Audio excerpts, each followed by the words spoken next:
पितामह म्हणाले, जब तक अर्जुन जिंदा है तब तक कौरवों का विजय नहीं हो सकता. शेवटी पितामह भीष्माचार्यही शरपंजली. नंतर गुरु द्रोणाचार्यांनी शस्त्रविद्या केली. तरीही कौरवांचा विजय झाला. कौरव पार संपत आले.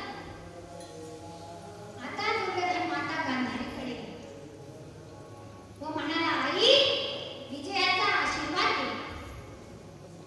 गांधारी म्हणाली, बेटा, एक काम कर.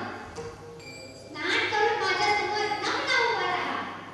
बिना वस्त्राचा उभा राहा. दुर्योधन म्हणाला, आई, तू हे काय सांगतेस? आई, तू हे काय सांगतेस? हो बेटा, कौरवांकडे आता कुठलीच शक्ती शिल्लक नाही जी तुला वाचू शकेल. फक्त आता माझ्या पतिव्रतेच्या नजरेची शक्तीच शिल्लक आहे. म्हणून तो माझ्यासमोर नग्न उभा राहा. बिना वस्त्राचा उभा राहा. दुर्योधन म्हणाला, ठीक आहे. गांधारी म्हणाली, दुर्योधना, गंगेवर स्नान करून बिना वस्त्राचा ये. नाहीतर काही गडबड करशील बरं का. दुर्योधन म्हणाला, ठीक आहे. आई, पहाटे स्नान करून ये. दुर्योधन